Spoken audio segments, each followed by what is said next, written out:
अब देखिए question number 6 start करते हैं। बहुत ही शानदार क्वेश्चन है और एग्ज़ाम में भी बहुत बार रिपीट होता है।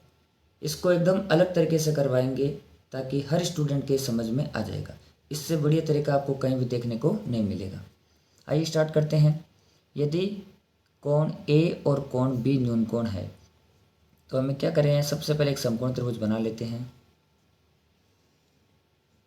तो ये तो हो गया समकोण और ये दोनों न्यून कोण है।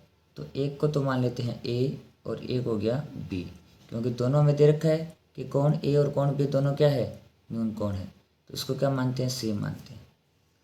हमें दिया गया है कि कोस ए बराबर है किसके, कोस बी के। और दिखाई यानी सिद्ध करना है कि कोण ए बराबर है किसके, कोण बी के।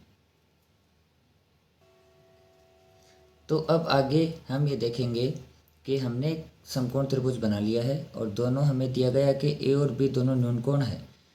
तो हमने दोनों को न्यून कोण की जगह रख दिया। अब क्या करेंगे,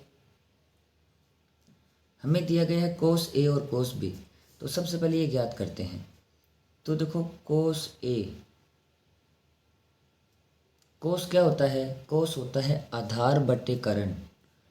तो इस कोण ए के लिए इसके सामने वाली भुजा क्या हो जाएगी, लंब।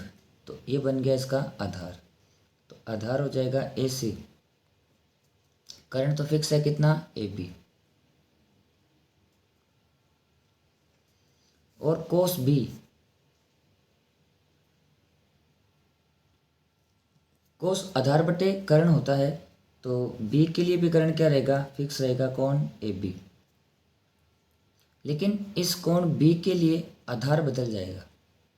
देखो बी के लिए इसके सामने वाली भुजा ये ए सी क्या बनेगी, इसकी लंब बनेगी। कोण बी का लंब कौन होगा, ए सी।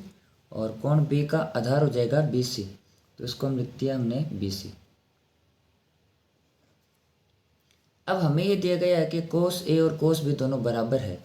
तो देखो कोस ए और कोस बी दोनों बराबर है, तो उसके दूसरे भाग भी क्या होंगे, बराबर होंगे।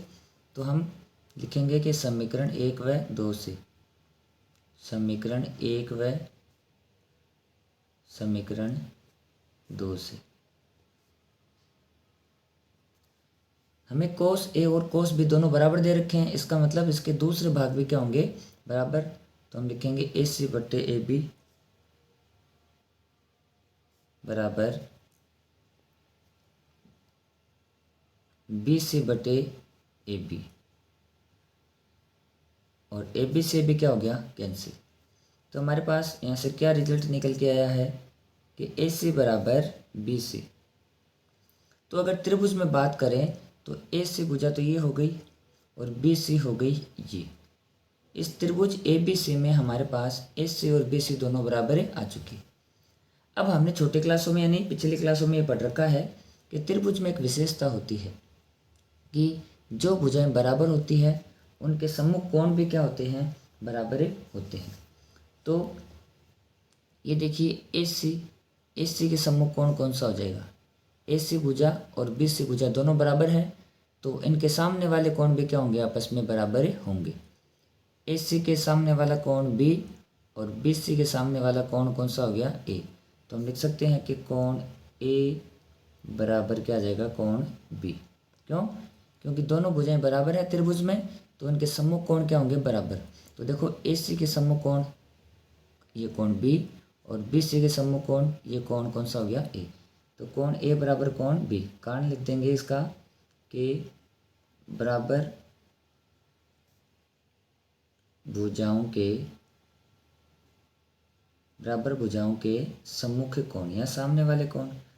तो ये ध्यान रखना है कि अगर आपको जितना ज़्यादा नॉलेज होगा उतने आसान आपके सवाल हो जाएंगे।